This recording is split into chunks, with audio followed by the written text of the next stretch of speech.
आयुर्वेद के आद्य दैवत श्री धन्वंतरी जी को नमन करते हुए शुरुआत करेंगे। शंखं चक्रं जलौकान् दधतामृतघटं चारुदोर्भिश्चतुर्भिः सूक्ष्मस्वच्छातिरुद्यान् शुकपरिविलसन् मौलिमं भोजनेत्रं कालाम्बोधोज्ज्वलाङ्गं कटितटविलसश्चारुपीताम्बराढ्यं वन्दे धन्वन्तरिं तं निखिलगदवन प्रौढदावाग्निलीलम्।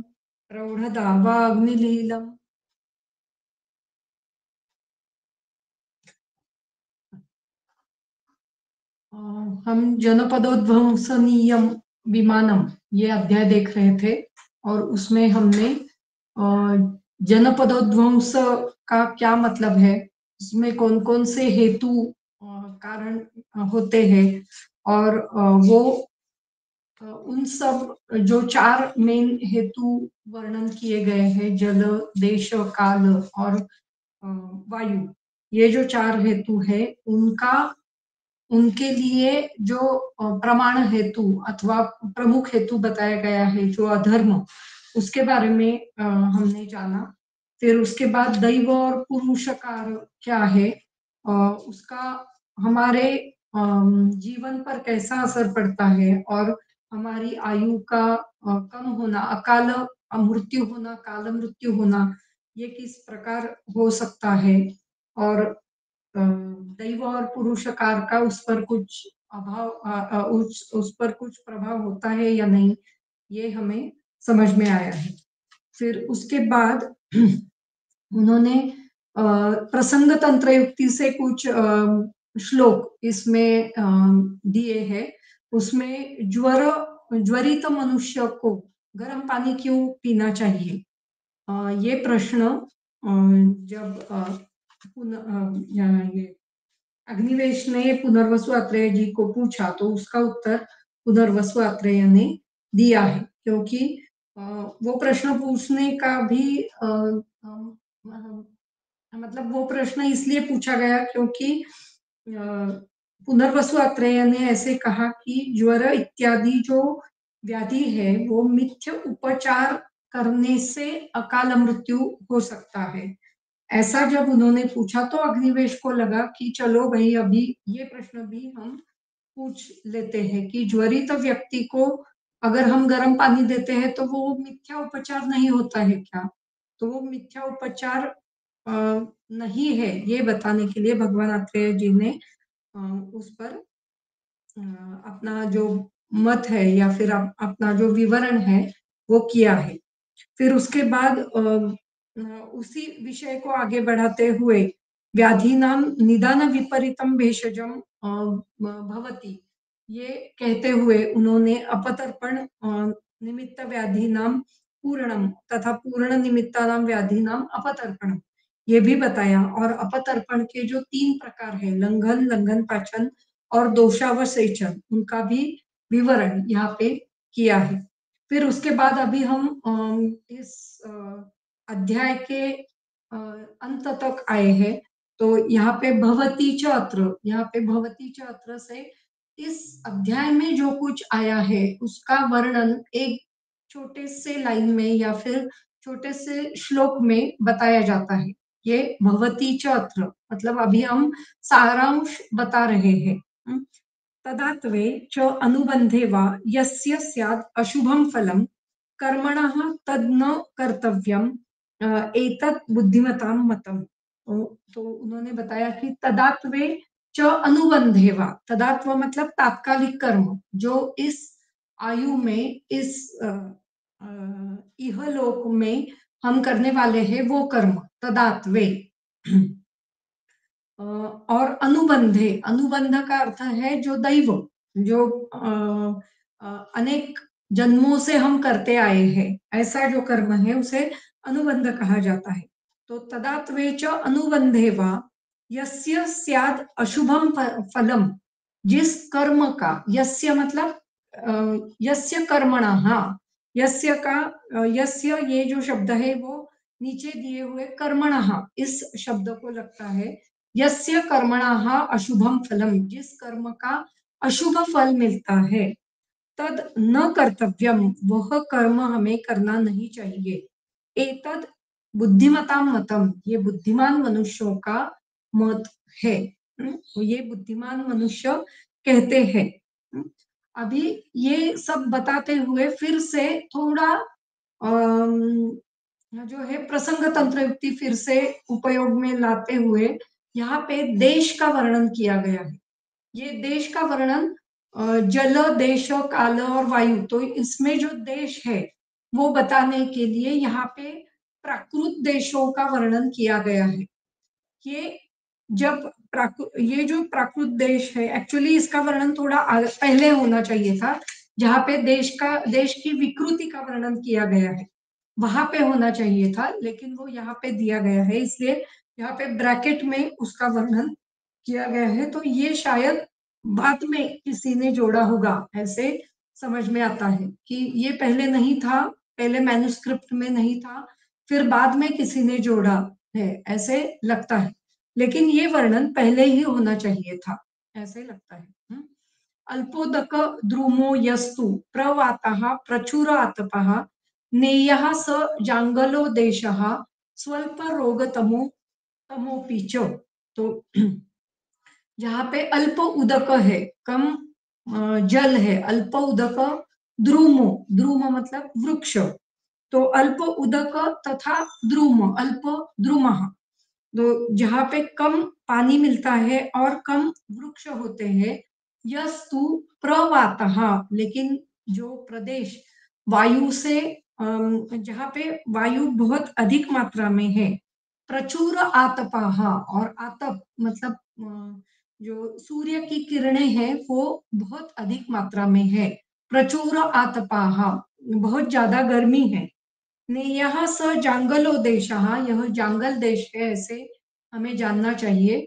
ये देश कैसे होता है? स्वल्प रोग तमोपि च, यहाँ पे रोग बहुत कम मात्रा में होते हैं। बहुत कम मात्रा में रोग दिखाई देते हैं।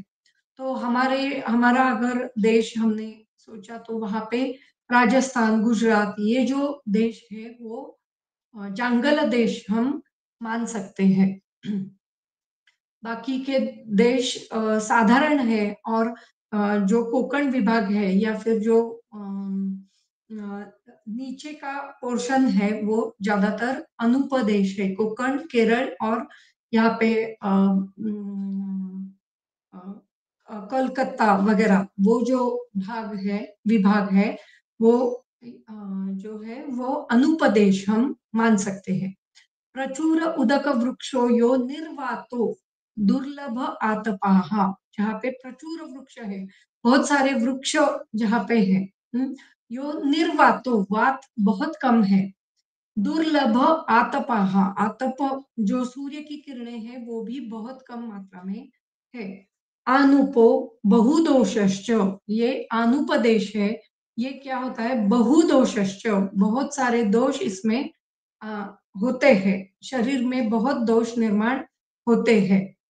समहा साधारणो मतः, और बाकी के जो प्रदेश है हमारे देश में वो साधारण प्रदेश हम मान सकते हैं, जिसमें न ज्यादा अनुपदेश के लक्षण है और न ज्यादा और ज्यादा जंगल देश के भी लक्षण नहीं मिलते हैं। तो ये सम या फिर साधारण देश हम मान सकते हैं। तो इस प्रकार यहाँ पे देश का भी वर्णन यहाँ पे वो उन्होंने कर दिया है, तो ये हमें ध्यान में रखना चाहिए।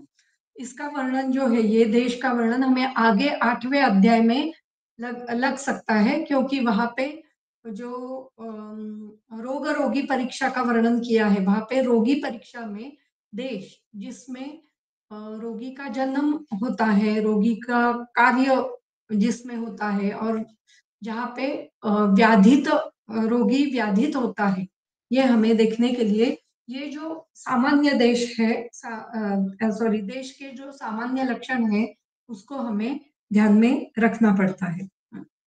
फिर आगे है अनुबंधे वा इति उत्तर कालम, अनुबंध इति उत्तर कालम। मतलब अभी का जो कर्म और उत्तर काल का कर्म, तो यहाँ पे हम दोनों ले ले सकते हैं कि अनुबंधे वा यहाँ पे वर्णन आया है, तो वा का मतलब जो पहले जन्मांतर का जो कर्म है हमारा, वो भी यहाँ पे हम ले सकते हैं। ये अम, अतिदेश तंत्र युक्ति से ये वर्णन आता है। केचित अल्पोदक द्रुमो यस्तु इत्यादि ग्रंथम जांगलादि देश लक्षणम अत्र पठन्ति। यहाँ पे जांगलादि देश का वर्णन किया गया है। फिर आगे तत्र श्लोकाः, तो यहाँ पे जो इंडेक्सिंग किया गया है, तत्र श्लोकाः से हर एक अध्याय का इंडेक्सिंग किया जाता है, इस अध्याय में क्या क्या आया है। तो मैं हर एक व्याख्यान से पहले बता ही दे रही हूँ, फिर भी यहाँ पे देखेंगे एक बार। पूर्व रूपाणी सामान्य हेतवः स्वलक्षणाः देश देशोध्वंसस्य भैषज्यम हेतूनां मूलमेव च। तो देश उध्वंसस्य पूर्व रूपाणी, देश का उध्वंस होने के पूर्व रूप, उसके सामान्य लक्षण, सामान्य हेतु और उसके खुद के लक्षण, सस्व लक्षण। हाँ, तो जो हेतु है उसके लक्षण, हेतु जो है वायु जल देश और काल, इनके खुद के लक्षण, तो सस्व लक्षण, हाँ ऐसे वर्णन आए। भेषजम, उसका भेषज, क्या हमें करना चाहिए, क्या देना चाहिए। और इन हेतुओं का मतलब वायु जल देश का, इन हेतुओं का मूल जो अधर्म है उसका वर्णन करते हैं। फिर बाद में प्राग विकार समुत्पत्ति ही आयुष्च क्षय क्रमः। तो यहाँ पे प्राग विकार समुत्पत्ति मतलब विकार कैसे उत्पन्न हुए, पहले। प्राग मतलब पहले, पूर्व जब आदि काल था, कृतयुग था, तो कृतयुग से लेकर कलियुग तक विकारों की उत्पत्ति कैसे हुई है, और आयुष्य का क्रम, क्षय क्रम कैसे हो गया है। तो 400 बरस की आयु थी, फिर धीरे धीरे धीरे 100 बरस तक हम आ गए हैं, तो ये आयुषः क्षय क्रमः, उसका भी वर्णन करते हैं। मरणं प्रतिभूतानां काल अकाल विनिश्चयाः। मरण, मृत्यु के संदर्भ में अकाल मृत्यु और काल मृत्यु का विनिश्चय हमें कैसे करना है, इसका वर्णन करते हैं। यथा च अकाल मरणम यथा युक्तम च भेषजम सिद्धिम याति औषधम येषां न कुर्यात् येन हेतुना। तो अकाल मृत्यु है तो भी यथा युक्त भेषज सिद्धि कैसे करनी है, और याति औषधम येषाम न कुर्यात्, और किसको औषध, हम्म,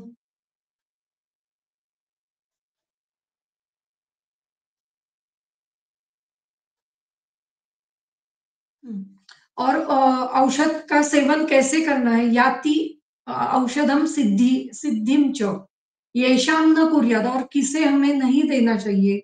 मतलब कि अकाल मृत्यु है और जिसको हम टाल नहीं सकते हैं, उनको औषध देने से मतलब नहीं होता है। येषाम न कुर्याद, ये न हेतु ना, किस हेतु से ये अकाल मृत्यु आ सकता है, इसका वर्णन जो वो अ, अ, रथ का वर्णन किया गया है, रथ और उसका चक्र, उसका वर्णन किया गया है।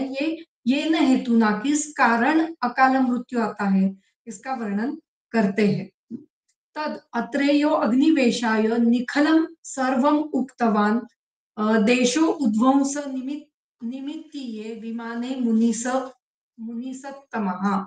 तो अग्निवेशाय मुनिसत्तमः, इसका मतलब है उत्तम मुनि, जो पुनर्वसु आत्रेय है, उन्होंने निखिलम सर्वम उक्तवान, संपूर्ण वर्णन किया है कि कौन सा वर्णन, देश उद्वंस निमित्त, ये दो देश विध्वंस निमित्त निमित्त से जो वर्णन आता है, उन सब का वर्णन यहाँ पे पुनर्वसु आत्रेय करते आते हैं। आगे है संग्रहे पूर्व रूपाणी नक्षत्रादि विकाराः। नक्षत्र इत्यादि विकारों का जो वर्णन पहले किया गया है वो वर्णन पूर्व रूप के समान है, ऐसे उनका वर्णन, उनका कहना है। तो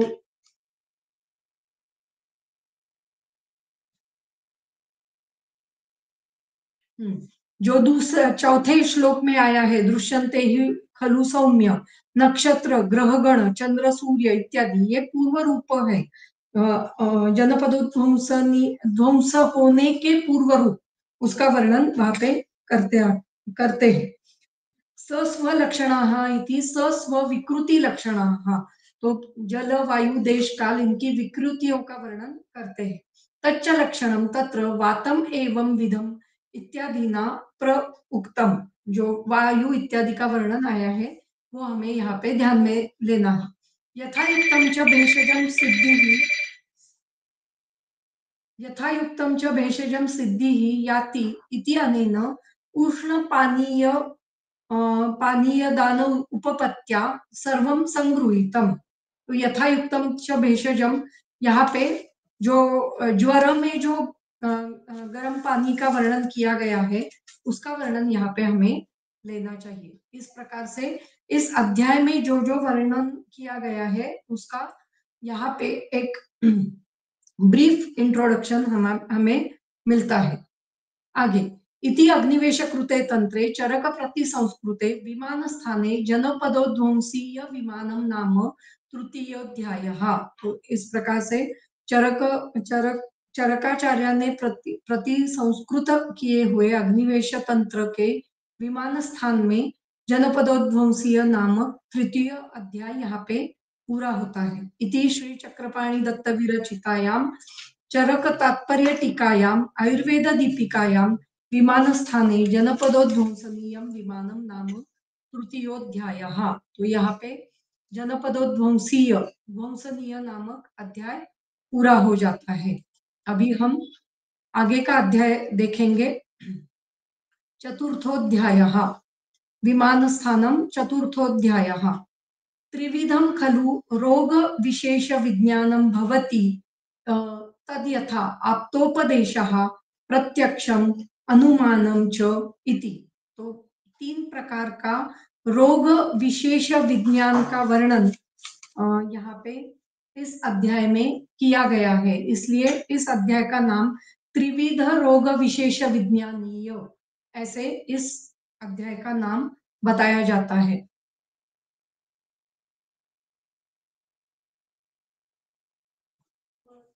तद्यथा आप्तोपदेशः प्रत्यक्षम अनुमानम च इति।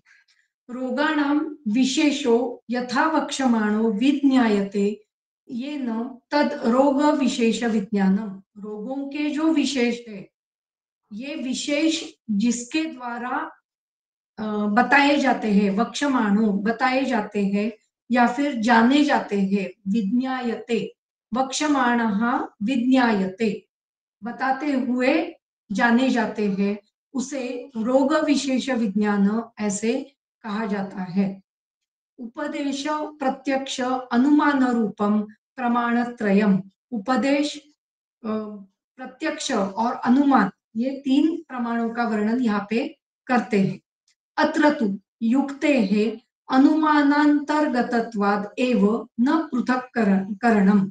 युक्ति, ये जो प्रमाण है इसका वर्णन अनुमान में ही करते हैं। युक्ते है अनुमांतर्गतत्वाद एव न पृथक्करणम, इसलिए युक्ति का अलग विचार नहीं किया गया है। युक्ते है अनुमानांतर्गतत्वाद एव न पृथक्करणम, युक्ति का वर्णन अनुमान में ही किया जाता है, इसलिए उसका पृथक विचार नहीं किया गया है। एतच्च प्रमाणत्रयम् क्वचिद रोगे मीलितम क्वचिद द्वयम क्वचिद एकम परीक्षायाम वर्तते। ये जो प्रमाण त्रय है, ये जो तीन प्रमाणों का वर्णन यहाँ पे किया गया है जिसके द्वारा हम रोगों का विशेष ज्ञान कर सकते हैं, ये जो प्रमाण है ये कुछ रोगों में तीनों एक साथ आते हैं, तीनों एक साथ हमें तीनों का एक साथ उपयोग करते हुए रोगों का विशेष विज्ञान हम जान सकते हैं, या फिर क्वचित द्वयम, कहीं पे हम सिर्फ दोनों का ही उपयोग करते हैं। क्वचित एकम परीक्षायाम वर्तते, कुछ जगह पर सिर्फ एक ही परीक्षा का वर्णन उपयोग किया जाता है। ये न अंतरे वह्निमान्द्यादौ प्रत्यक्षम अवश्यम व्याप्रियते। इसलिए वह्निमान्द्य इत्यादियों में प्रत्यक्ष प्रत्यक्ष का ही उपयोग होता है, ऐसे हम नहीं कह सकते हैं, क्योंकि वह्निमान्द्य अग्निमान्द्य वगैरह जो लक्षण है, ये हम सिर्फ प्रत्यक्ष से नहीं जान सकते हैं। उसके लिए हमें अनुमान प्रमाण या फिर अनुमान प्रमाण का उपयोग करना पड़ता है। प्रश्न पूछते हुए हमें अग्निमान्द्य की परीक्षा करनी पड़ती है। इसलिए जो अग्निमान्द्य है उसका विचार हम इस प्रकार से कर सकते हैं, या फिर अनुमान प्रमाण से ही कर सकते हैं। इसलिए यहाँ पे बताया गया है कि न अंतरे वह्निमान्द्यादौ प्रत्यक्षम आवश्यम व्याप्रियते, केवल प्रत्यक्ष से उसका विचार नहीं हो सकता है। तो आगे वर्णन आया है कि कौन से रोगों का वर्णन या फिर लक्षणों का हम विचार अनुमान या फिर युक्ति से या फिर आप्तवचन से कर सकते हैं, इसका विचार आगे देते हैं। तत्र आप्तोपदेशो नाम आप्तवचनम, आप्तोपदेश का मतलब है आप्तवचन। आपता ही अवितर्क स्मृति विभाग विदो निष्प्रति उपतापदर्शिनः च। आप्त, इसका मतलब है अवितर्क, जिनके पास अवितर्क स्मृति विभाग विदः, जो अवितर्क स्मृति विभाग विद है, उन्हें आप्त कहा जाता है। इसका वर्णन उन्होंने नीचे दिया गया है। निष्प्रीति उपतापदर्शिनश्च, ये आप्त कैसे होता है, कैसे होते हैं, अवितर्क स्मृति विभागविद तथा निष्प्रीति उपतापदर्शिन होते हैं। तेषाम एव गुण योगाद वचनम तत्प्रमाणम, इन गुणों से युक्त होने के कारण उनका जो वचन है वो प्रमाण माना जाता है, क्योंकि वो वचन जो है इन गुणों से उपलब्ध होता है। अवितर्क स्मृति विभागविद तथा निष्प्रीति उपतापदर्शिन, ऐसे होने के कारण उनका वचन ये प्रमाण माना जाता है। तो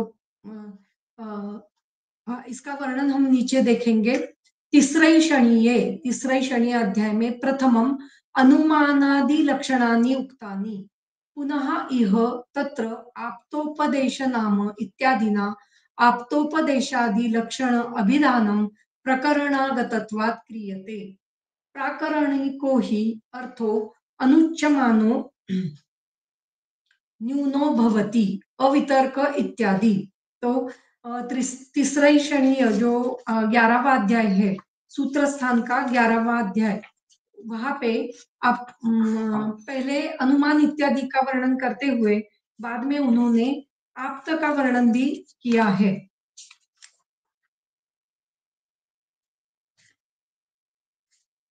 हाँ, प्रथम अनुमादि लक्षणानि उक्तानि, पुनः इह आप्तोपदेशो नाम इत्यादिना आप्तोपदेशादि लक्षण अभिधानम प्रकरणागतत्वात् क्रियते। मतलब पहले ही अनुमान इत्यादियों का वर्णन किया है किसमें, तीसरे शनीय अध्याय में। फिर भी यहाँ पे पुनः, पुनः यह मतलब इस अध्याय में पुनः तत्र आप्तोपदेश नाम इत्यादिना, तत्र आप्तोपदेश नाम इत्यादि से आप्तोपदेशादि लक्षण अभिधानम, आप्तोपदेश इत्यादि लक्षणों का अभिधान प्रकरणागतत्वात् क्रियते, प्रकरण से किया जाता है। प्रसंग तंत्र युक्ति से यहाँ पे फिर से वर्णन आता है। प्राकरणिको ही अर्थो अनुच्यमानो न्यूनो भवति अवितर्क इत्यादि।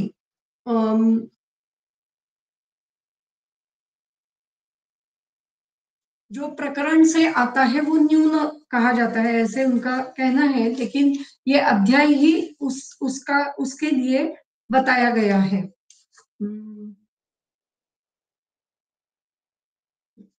तो एक्चुअली ये महत्वपूर्ण ही वर्णन किया गया है। जो तीसरा ईशानीय अध्याय में वर्णन किया है वो हम सभी को मालूम है। वहां पे आप्त का वर्णन ऐसे किया है, रजस्तमोभ्याम निर्मुक्ता तपोज्ञान बले ये येषां त्रिकालम अमलम ज्ञानम अव्याहतम सदा आप्ता शिष्टा विबुद्धास्ते तेषां वाक्यम असंशयम सत्यम वक्षन्ति ते कस्मात् असत्यम नीरजस्तमः। एक बार देखेंगे तो समझ में आएगा। सूत्र स्थान के 11वें अध्याय में तीसरा ईशानीय अध्याय, उसमें 18वां श्लोक है, आप्तः तावत् रजस्तमोभ्याम निर्मुक्ता निर्मुक्ता, जो रज और तम से विमुक्त है, तपोज्ञान बले न ये निर्मुक्त किस कारण से है? क्योंकि उन्होंने तप किया है, बहुत सारा ज्ञान प्राप्त किया है। इस तप और ज्ञान के कारण, उनके बल के कारण ही ये रजस तम से निर्मुक्त होते हैं। उनके मन में रजो और तमो, इनके जो लक्षण है, इनके जो भाव है, ये व्यक्त नहीं होते हैं। तेषाम त्रिकालम अमलम ज्ञानम, इनका जो ज्ञान है ये त्रिकाल आबादित है, त्रिकाल बाधित है। जो तीनों कालों में चलता है, वर्तमान काल, भविष्य काल और भूतकाल, इन तीनों कालों में इनका जो अमल ज्ञान है उसका उपयोग होता है। अमल मल न मलम अमलम, जो मलिन नहीं है, ऐसा जो ज्ञान है ये त्रिकाल में उपयोग उसका होता है। और ये क्या है ज्ञान? अव्याहतम सदा, सदा उपयोग में हम ला सकते हैं। आप्ताः शिष्टा विबुद्धास्ते, ये जो आप्त होते हैं ये शिष्ट, शिष्ट मतलब शासन करने वाले होते हैं। जो शासन, इसका मतलब है कि हमें शिक्षा देने वाले या फिर हमें योग्य मार्ग दिखाने वाले, ऐसा यहाँ पे हमें अर्थ लेना चाहिए। आप्ता शिष्टा विबुद्धास्ते, विबुद्ध इसका मतलब है विशेष बुद्धि जिनको होती है। जो सामान्य ज्ञानी है उनसे अधिक बुद्धिमान आप तक होते हैं। तेषाम वाक्यम असंशयम, उनका जो वाक्य है, उनका वचन है, वो संशय विरहित होता है। उन्होंने अगर कुछ कहा तो वो संशय विरहित वाक्य होता है। वो हमें उनके वाक्यों की मीमांसा नहीं करनी चाहिए, उनके वाक्यों पर, वचनों पर संशय लेना नहीं चाहिए। और कैसा होता है? सत्यम, ये जो वाक्य होते हैं वो सत्य होते हैं। वक्षन्ति ते कदा कस्मात असत्यम नीरजस्तमः, ये जो है यहाँ पे कॉमा, एक्चुअली संस्कृत में कॉमा नहीं होता है, फिर भी यहाँ पे कॉमा दिया हुआ है। तो ये मैन्युस्क्रिप्ट में जो बदलाव किए जाते हैं वो है, लेकिन संस्कृत में कॉमा नहीं होता है। लेकिन यहाँ पे हमें वाक्य तोड़ना चाहिए। वक्षन्ति ते कस्मात असत्यम नीरजस्तमः, वो जो आप्त है वो रजस्तम से निर्गत, निर्गतः रजः निर्गतः तमः, येषां ते इति नीरजस्तमः। तो जिनसे, जिनके शरीर से, जिनके मन से रजो और तम निकल चुके हैं, वो आप्त कस्मात असत्यम वक्षंती, वो जो आप्त है वो असत्य क्यों बोलेंगे, क्यों कहेंगे? ऐसे आप्त का वर्णन यहाँ पे आया हुआ है। जो मैंने अभी कहा वही नीचे विवरण किया है। अभी हम वो नहीं देखेंगे, हम फिर से विमान स्थान में आएंगे। श्लोक नंबर 4।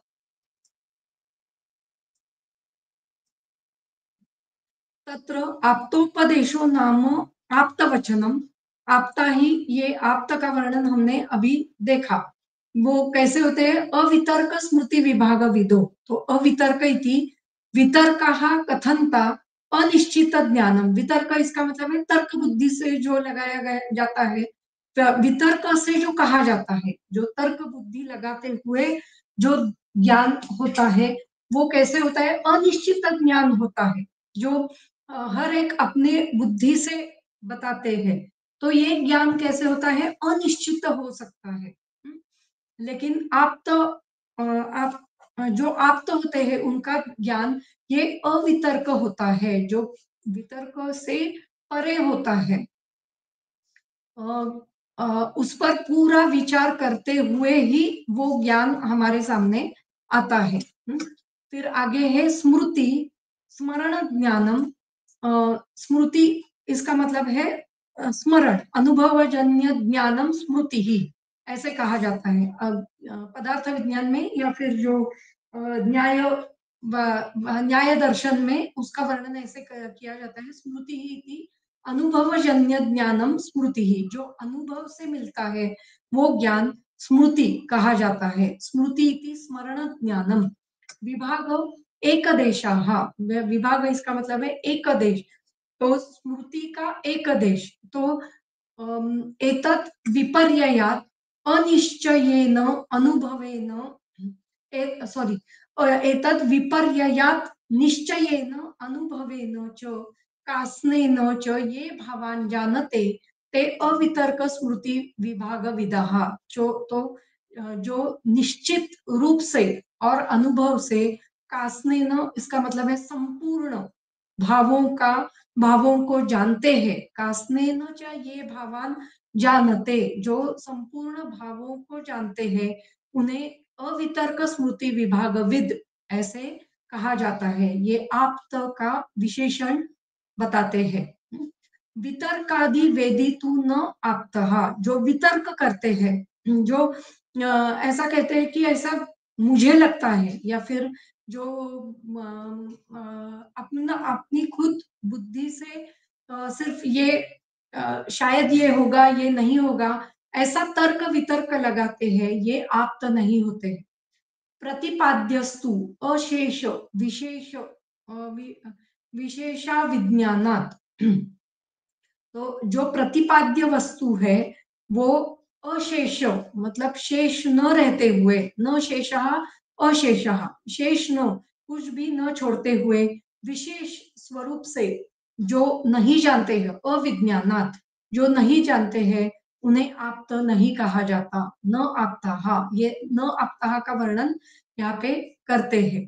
प्रतिपाद्य वस्तु, जो प्रतिपाद्य वस्तु मतलब जो ग्राह्य वस्तु है, जो बोधनीय वस्तु है, जिसको हमें समझना है, ये वस्तु जो अविशेष पूरी तरीके से विशेष स्वरूप से जो नहीं जानते हैं, उन्हें आप्त नहीं कहा जाता। वितर्का वेदितु न आप्ताः, ये आप्त नहीं है।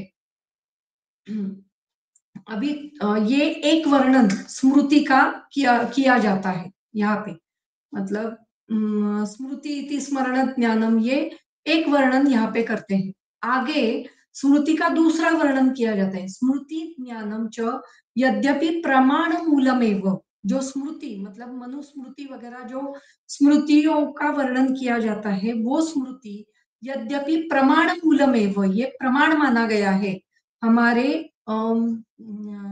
इसमें, हमारे धर्म में, या फिर हम कह सकते हैं कि जो आस्तिक लोग हैं, जो वेदों को मानते हैं, वो स्मृति का ज्ञान ये प्रमाण मानते हैं।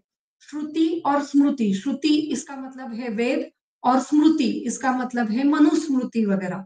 तो मनुस्मृति में हमें जीवन कैसे जीना चाहिए उसके बारे में वर्णन करते हैं, तो ये प्रमाण माना जाता है। तो स्मृति ज्ञानम च यद्यपि प्रमाण मूलमेव, तथापि वर्तमान क्षणे स्मृति ज्ञान विषयार्थस्य न आवश्यम विद्यमान मानता न तत् प्रमाणम इति भावः। किंवा स्मृतिज्ञानं स्मृतिशास्त्रज्ञानं गणितज्ञानं च एतच्च ज्ञानद्वयं साक्षात् अर्थात् दर्शकं दुरवबोधेन मिथ्याज्ञानत्व संभवाद अप्रमाणम अपि न उपादेयम। तो यहाँ पे वर्णन ऐसा आया है कि जो स्मृति ज्ञान है या उसका उपयोग अभी वर्तमान क्षण में जो यहाँ पे स्मरण या फिर स्मृति इसके अर्थ में जो स्मृति शब्द आया है तो इसमें हमें हम नहीं ले सकते हैं। तो तथापि वर्तमान क्षणे स्मृति ज्ञान विषयार्थस्य स्मृति ज्ञान के जो विषय है उनके अर्थ यहाँ पे आवश्यक नहीं है, न आवश्यम विद्यमानता उनका उनकी विद्यमानता यहाँ पे आवश्यक नहीं है। न तत्प्रमाणम इति भावः, इसलिए वो प्रमाण नहीं माने गए हैं। किंवा स्मृति ज्ञान इसका मतलब है स्मृति शास्त्रज ज्ञानम, जो मनुस्मृति वगैरह है उन शास्त्र का ज्ञान, तथा गणित ज्ञानम च अथवा गणित ज्ञान, मतलब अलग अलग जो स्मृति ज्ञान है उनका वर्णन करते हैं। एतच्च ज्ञानद्वयम साक्षात अर्थात दर्श साक्षात अर्थ अदर्शकम, यहाँ पे उनका अर्थ उनका जो साक्षात अर्थ है वो यहाँ पे नहीं लिया जा सकता। दुरअवबोधेन, जो उनका जो अर्थ है वो हम नहीं ले सकते, इसलिए मिथ्या ज्ञानत्व संभवात अप्रमाणम इति न उपादेयम। तो इसलिए उनका जो वर्णन है वो यहाँ पे अप्रमाण है, इसलिए उनका उनको ग्राह्य नहीं ग्राह्यता नहीं देनी चाहिए। न उपादेयम इसके ग्राह्य नहीं लेना है, तो उनका ग्रहण हमें यहाँ पे नहीं करना है। तो यहाँ पे स्मृति मतलब स्मरण ज्ञान, जिनका स्मरण ज्ञान बहुत अच्छा है और जो संपूर्ण भाव से अपने अनुभव से और निश्चित ऐसा कुछ ज्ञान हमारे सामने देते हैं, वह अवितर्क स्मृति विभागविद ऐसे आप तो होते हैं। अथ सम्यक ज्ञानवन्तोऽपि रागादिवशात् अन्यथा व्यावहरन्ति इति निष्प्रीति उपतापदर्शिन इति। मतलब अ, अगर किसी आप्त को अवितर्क स्मृति विभागविद है, मतलब संपूर्ण ज्ञान है, सम्यक ज्ञान है, किसी भी आप्त को पूरा ज्ञान किसी भी विषय का है, लेकिन जो दूसरा गुण है वो उनके पास नहीं है, तो उन्हें आप्त नहीं कहा जाता। निष्प्रीति उपतापदर्शिनश्च, तो निष्प्रीति इसका मतलब है जो प्रीति किसी भी वस्तु या फिर व्यक्ति के ऊपर जो प्रीति स्नेह भाव दिखाया जाता है उसे प्रीति कहा जाता है। तो निष्प्रीति निर्गतः प्रीति ही यस्मात् तद निष्प्रीति उपतापदर्शिनश्च, और निर्गतः उपतापः इति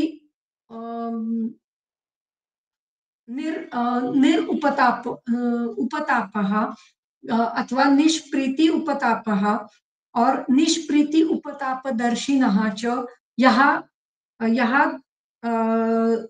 दर्शयति इति सः निष्प्रीति उपतापदर्शिनः, ऐसे बहुव्रीहि समास आता है। मतलब जो निष्प्रीति किसी भी वस्तु या फिर व्यक्ति पर प्रीति नहीं दिखाता है या फिर उपताप नहीं करता है, प्रीति इसका मतलब है राग दिखाना, राग मतलब स्नेह भाव दिखाना, और उपताप इसका मतलब है द्वेष भाव दिखाना। तो ये दोनों जो नहीं दिखाता है ये उसे आप्त कहा जाता है। तो यहाँ पे वर्णन चक्रपाणि दत्त ऐसा करते हैं, अथ सम्यक ज्ञानवंतो अपि, बहुत अच्छा ज्ञान है किसी भी व्यक्ति को, लेकिन रागादि वशात अन्यथा व्यवहारन्ति, लेकिन राग लोभ क्रोध काम मत्सर इनके वश होने के कारण अन्यथा व्यवहार जिसका होता है उन्हें निष्प्रीति उपतापदर्शिन ऐसे कहा जाता है। सॉरी, ऐसे जो लोग हैं उनके लिए निष्प्रीति उपतापदर्शिन ऐसे वर्णन किया गया है।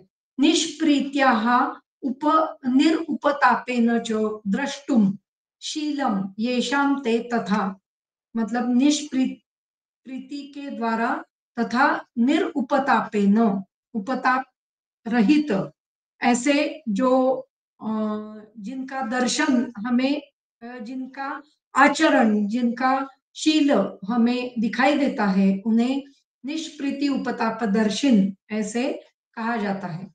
एतेन यथार्थदर्शी निर्दोषश्च आप्तो भवति इति उक्तम भवति। इसलिए कहा जाता है कि यथार्थदर्शी, जिनको यथार्थ ज्ञान है, पूरा ज्ञान जिनको है और जो निर्दोष है, ऐसे उन्हें आप्त कहा जाता है। एवं भूतम च आप्तत्वम कस्यचित् ब्रह्मादेः सर्वत्र एव भवति। लौकिकस्य तु यस्मिन् एव विषये वितर्कादि न भवति तत्र एव उपदेशः प्रमाणम इति ज्ञेयम्। ये जो आप्तत्व है, ये ब्रह्म इत्यादि जो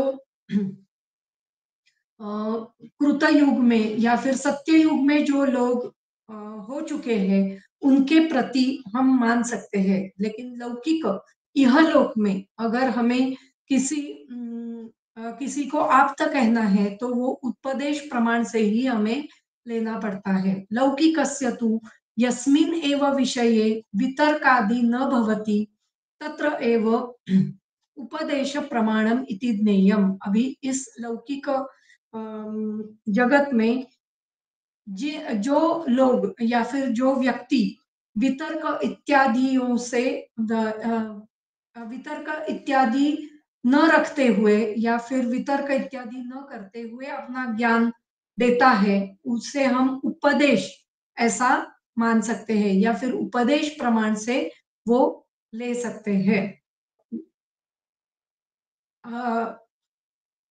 इस वाक्य से हम ऐसा कह सकते हैं कि अभी इस कलियुग में हमें आप्त मिलना बहुत ही मुश्किल होता है। तो हम जो ऐसे व्यक्ति है जो वितर्क इत्यादि न लगाते हुए या फिर वितर्क अवितर्क स्मृति विभागविद है या फिर निष्प्रीति उपतापदर्शिन है, उनके जो विचार है वो उपदेश प्रमाण से हम ले सकते हैं। तो उनका उपदेश हमें जरूर लेना चाहिए, उन्हें ही हमें आप्त ऐसे हम मान सकते हैं। अप्रमाणमिति न आवश्य प्रमाणतया अवधार्यते रागादि दृष्टत्वात् इति अर्थः। तो अप्रमाणम पुनः, ये उनका जो आप्त है, उनका जो वचन है वो प्रमाण माना जाता है। अप्रमाणम पुनः, जो मत्त, उन्मत्त, मूर्ख, रक्तदुष्ट, दुष्ट वचनम। तो जो मत्त लोग होते हैं, जो मूर्ख लोग होते हैं, उन्मत्त होते हैं, या फिर रक्त दुष्टादुष्ट, उनका जो वचन है वो हम अप्रमाण हम मानते हैं और उनका वचन हम नहीं, उनके वचन का स्वीकार नहीं करते हैं। तो अप्रमाणमिति न आवश्यम प्रमाणतया अवधार्यते, जिनका वचन हम आवश्यक प्रमाण ऐसे नहीं लिया जाता। क्यों नहीं लिया जाता? रागादि दुष्टत्वाद इति अर्थः, क्योंकि वो राग इत्यादियों से दुष्ट होता है, इसलिए वो उनके विचार नहीं लिए जाते हैं। दुष्टः च असौ अदुष्टः च दुष्टादुष्टः, दुष्ट तथा अदुष्ट, जिनके विचार दुष्ट तथा अदुष्ट ऐसे स्वरूप के होते हैं, तेन पिता ही पुत्रस्य दुष्टो अपि अदुष्टत्वात् आप्त एव भवति किंवा दुष्टो वंचकाः। वंचक शब्द का अर्थ ऐसा है कि ठग, ठग ठग लेना, जो ठग है या फिर चोर है, ऐसा।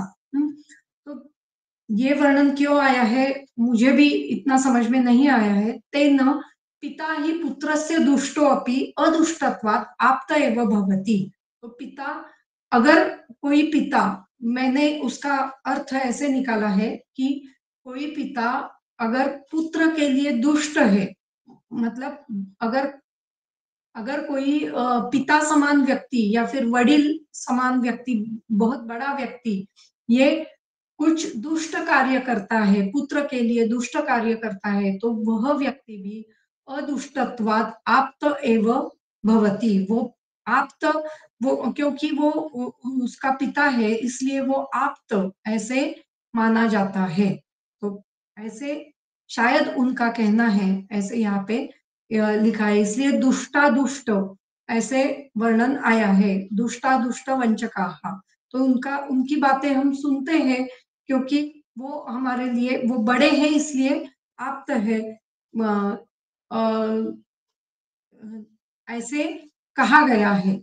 ये कितना मुझे समझ में शायद नहीं आया है, किसी को हमें पूछना पड़ेगा। तो इसलिए दुष्टादुष्ट इसका वर्णन यहाँ पे हमें देखना पड़ेगा। फिर आगे है प्रत्यक्ष प्रमाण। प्रत्यक्षम तु खलु तद यद स्वयं इंद्रियैः मनसा च उपलभ्यते। तो प्रत्यक्ष का मतलब ऐसा है जो स्वयं इंद्रिय खुद के इंद्रियों से और मन से जो जाना जाता है, उपलभ्यते जिसका लाभ होता है, उसे प्रत्यक्ष कहा जाता है। और अनुमानम तु खलु तर्को युक्ति अपेक्षा। हाँ, अनुमान का अनुमान को तर्क कहा जाता है, जिसे युक्ति की अपेक्षा होती है, युक्ति अपेक्षित होती है।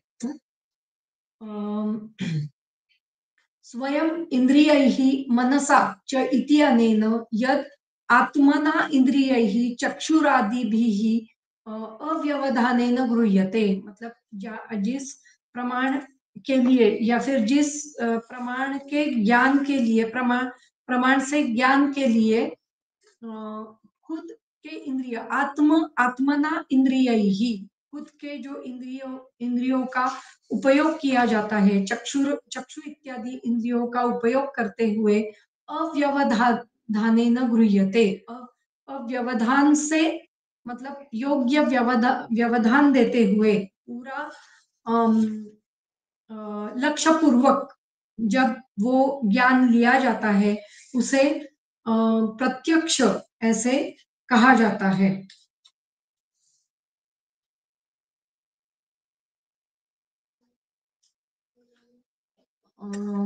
प्रत्यक्ष कहा जाता है। अव्यवधानेन गृह्यते रूपादि तत्प्रत्यक्षम इति बाह्य प्रत्यक्षम गृह्यते। इसको बाह्य प्रत्यक्ष कहते हैं। मनसा च इति अनेन च मनसा अव्यवधानेन यद उपलभ्यते सुख आदि तद मानस प्रत्यक्षम गृह्यते। और जो मन के द्वारा, मतलब अभ्यंतर जो ज्ञान लिया जाता है, मतलब हम जब चक्षु से कोई भी चीज देखते हैं, तो वो चीज हमें, अगर हम देखते रहे तो ही उसका ज्ञान होता है। अगर हम उस चीज के ऊपर हम चक्षु के द्वारा नहीं देखते हैं, तो उसका ज्ञान नहीं होता है। ये बाह्य प्रत्यक्ष है। तो चक्षुरेंद्रिय का विषय के साथ संबंध होना, ये बाह्य प्रत्यक्ष है। और यही चक्षुरेंद्रिय का मन के साथ संबंध होते हुए जो सुखादि उपलब्धि होती है, ये जो अभ्यंतर ज्ञान है, ये मानस प्रत्यक्ष होता है। तो ये जो है, ये जिस प्रकार चक्षु से है, उसी प्रकार जो बाकी के जो चार ज्ञानेन्द्रिय है, उनसे जो ज्ञान लिया जाता है, ये प्रत्यक्ष ज्ञान होता है। ये इंद्रिय प्रत्यक्ष है। तो ये पांचों इंद्रियों के द्वारा जो ज्ञान लिया जाता है, उन्हें इंद्रिय प्रत्यक्ष ज्ञान कहते हैं। तो ये प्रत्यक्ष ज्ञान है। 11वें अध्याय में भी प्रत्यक्ष ज्ञान का वर्णन ऐसे आया है। आत्मेन्द्रिय मनोर्थानां सन्निकर्षात् प्रवर्तते व्यक्ता तदात्वे या बुद्धि ही प्रत्यक्षम सा निरुच्यते। तो प्रत्यक्ष ज्ञान जब आत्मा, इंद्रिय और मन और उसके अर्थ, मनोर्थ, मनोर्थ इसका मतलब है मन की अलग अलग वृत्तियां, ये जो है उनका, इन चारों का जब सन्निकर्ष होता है, उस सन्निकर्ष से जो तदात्व ज्ञान व्यक्त होता है, तदात्व मतलब फिर से तात्कालिक, उस काल में जो ज्ञान व्यक्त होता है, तदात्वे व्यक्ता या बुद्धि ही, और उससे जो बुद्धि उत्पन्न होती है उसे प्रत्यक्ष ऐसे कहा जाता है। तो ये प्रत्यक्ष ज्ञान का वर्णन यहाँ पे करते हैं। अनुमान, अनुमान का वर्णन आता है तर्को युक्ति अपेक्षा। तर्को अत्र अप्रत्यक्ष ज्ञानम, तर्क का मतलब है अप्रत्यक्ष ज्ञानम, युक्ति ही संबंधो अविनाभाव इति अर्थः। युक्ति का संबंध यहाँ पे अविनाभाव होता है। अविनाभाव इसका मतलब है निश्चित, निश्चित स्वरूप से युक्ति का संबंध यहाँ पे आता ही है। युक्ति है नहीं है तो अनुमान नहीं होता है। तेन अविनाभावजम परोक्ष ज्ञानम अनुमानम इति अर्थः। तो अविनाभाव जो परोक्ष ज्ञान है, जो हमारे सामने नहीं होता है, उसे परोक्ष कहा जाता है। तो अविनाभाव जो परोक्ष ज्ञान हम युक्ति से करते हैं, तर्क के द्वारा करते हैं, उसे अनुमान ऐसे कहा जाता है। 11वें अध्याय में फिर से उसका वर्णन किया है, हम वो देखेंगे।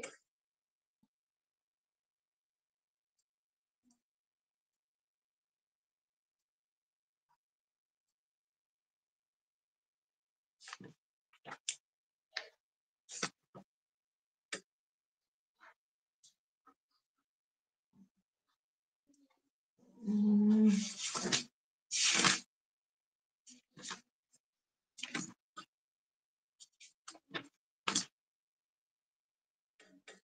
20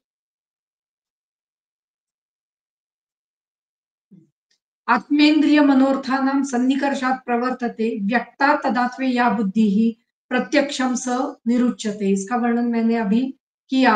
उसके आगे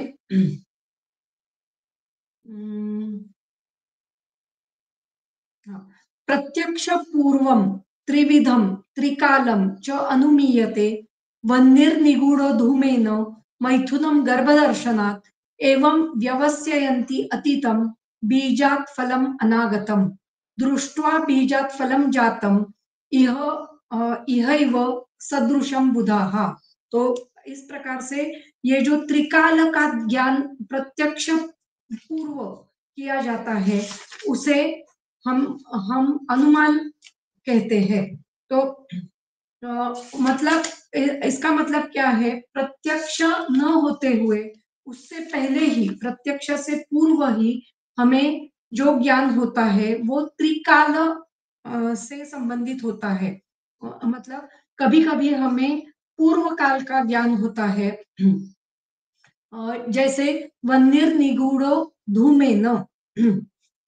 तो सॉरी, जो पूर्व काल का जो ज्ञान है वो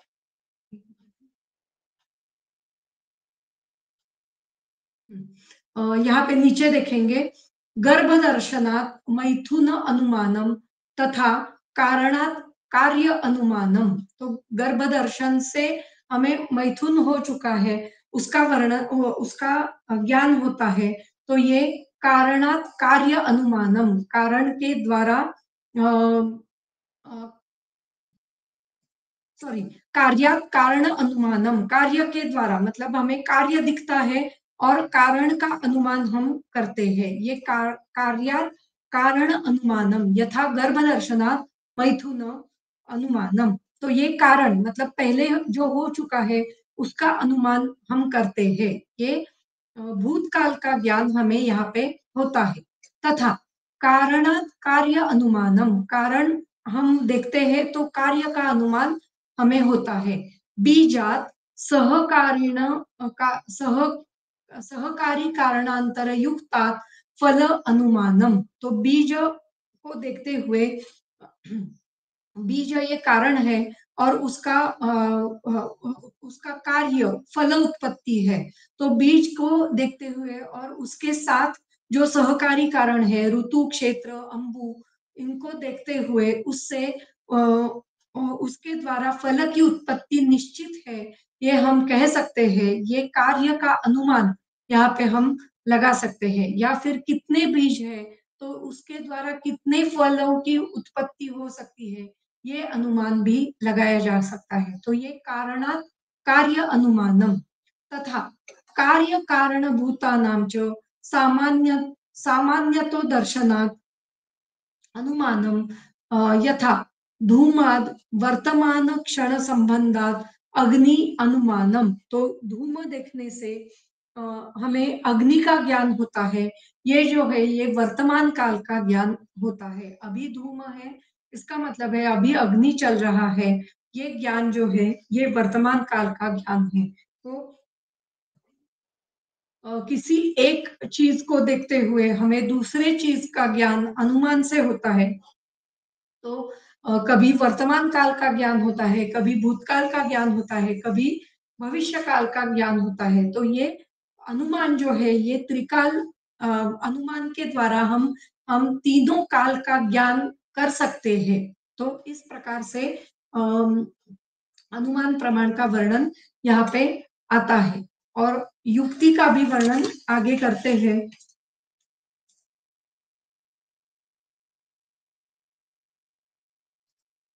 बुद्धि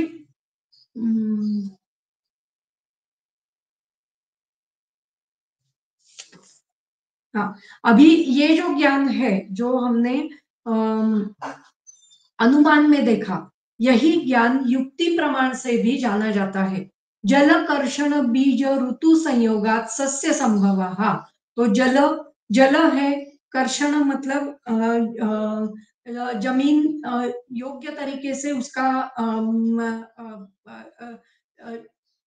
जो धरणी है उसका उस पर कर्षण किया गया है। फिर उसके बाद बीज है, ऋतु योग्य है। इसका मतलब है जल क्षेत्र बीज ऋतु, ये इनके इनके संयोग से हमें सस्य संभवा, सस्य धान्य, धान्य का संभव हमें समझ में आता है। युक्ति षड धातु संयोगात गर्भाणाम संभवस तथा। उसी प्रकार से षड धातुओं के संभव से, षड धातुओं के संभव से युक्ति ये हमें सॉरी गर्भ संभव होता है, ये हमें समझ में आता है। मंथ मंथन मंथान संयोगात अग्नि संभव। मध्य मतलब जो मंथन करने वाला है। मंथन मत मध्यमिति मंथन काष्ठ यंत्रक। तो मंथन के लिए युक्त योग्य ऐसा जो काष्ठ है उसे मध्य मध्य कहा जाता है। मंथन इति काष्ठ, मध्य इति मंथन काष्ठ यंत्रक। जो काष्ठ होता है मतलब पूर्व काल में जो अग्नि निर्माण करते थे वो अग्नि इस प्रकार से अरणी पर किया जाता था। अरणी का लकड़ा लेते हुए वो अग्निमंथ का लकड़ा लेते हुए उसको कुछ यंत्र लगाया जाता था और उसका घर्षण करते हुए अग्नि की उत्पत्ति की जाती थी। तो मध्य मतलब जो यंत्र है वो यंत्र हमने लिया है। काष्ठ मतलब जो अग्निमंथ का काष्ठ है वो हमने लिया है। और मंथन काष्ठ ब्राह्मणक मतलब जो व्यक्ति उसको मंथन करने वाला है वो व्यक्ति है, उनका संयोग होने के कारण अग्नि का संभव जरूर होने वाला है। ये युक्ति हम लगा सकते हैं। युक्ति युक्ता चतुष्पाद संपदा व्याधि निबर्हणी। तो चतुष्पाद है जो चिकित्सा के जो चार पाद बताए जाते हैं वो सब है। इसका मतलब है हम व्याधि को निश्चित ही ठीक कर सकते हैं। तो ये जो है ये युक्ति है। इसके ही द्वारा हम अनुमान प्रमाण से ही युक्ति का दर्शन हम कर सकते हैं। तो युक्ति और अनुमान प्रमाण ये दोनों उनका अविनाभाव संबंध कैसे आता है ये हमें यहाँ पे समझ में आता है। तो अनुमान प्रमाण और युक्ति ये दोनों एक साथ ही चलते हैं। जहाँ पे अनुमान प्रमाण हमें लगाना होता है वहां पे युक्ति की जरूरी होती है। और जहाँ पे युक्ति ये प्रमाण है वहां पे हम अनुमान से ही वह युक्ति लगा सकते हैं। ये हमें यहाँ पे सीखना है। फिर आगे है बुद्धि पश्यति या भावान बहु कारण योगजान युक्ति ही त्रिकाला साधनेय त्रिवर्ग साध्यते यया। तो युक्ति ये क्या है? बहु कारण योगजान, अनेक कारणों का संयोग होते हुए, अभी हमने देखा कि जल, कर्षण, बीज, ऋतु, ये अनेक सारे कारण हैं। तो बहु कारण योगजान या योगजान या भावान बुद्धि ही पश्यति, ये जो अनेक सारे कारण हैं उनको देखते हुए जो भाव बुद्धि के द्वारा हम देखते हैं उसे युक्ति कहा जाता है। ये युक्ति कैसे होती है? त्रिकाल काल सिद्ध होती है, ये तीनों कालों में उपलब्ध होती है। तो हम युक्ति वर्तमान काल से वर्तमान काल को देखते हुए हम भूतकाल का ज्ञान कर सकते हैं। भूतकाल को समझते हुए वर्तमान काल को देखते हुए भविष्य काल का भी ज्ञान कर सकते हैं। तो ये जो है ये त्रिकाल सिद्ध ऐसे युक्ति होती है। और ये कैसे है? त्रिवर्ग साध्यते यया, त्रिवर्ग इसका मतलब है धर्म, अर्थ और का धर, धर्म, अर्थ और काम, ये जो तीन हमारे जो कर्म है, त्रिवर्ग है, इनको हम इस युक्ति के द्वारा ही साध्य कर सकते हैं। यहाँ पे वर्णन आया है क्या?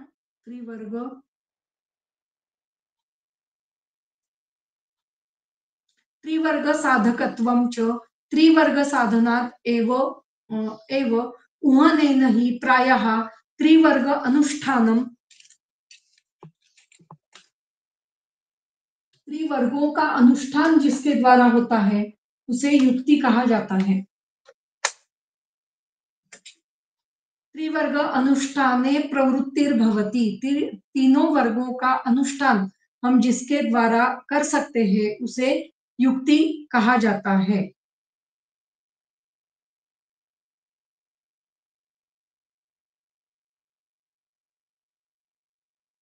त्रिवर्ग का मतलब धर्म, अर्थ, काम ऐसे होता है। तो यहाँ पे शायद नहीं दिया है, हम जब ये फिर से पढ़ेंगे तो हम जान सकते हैं।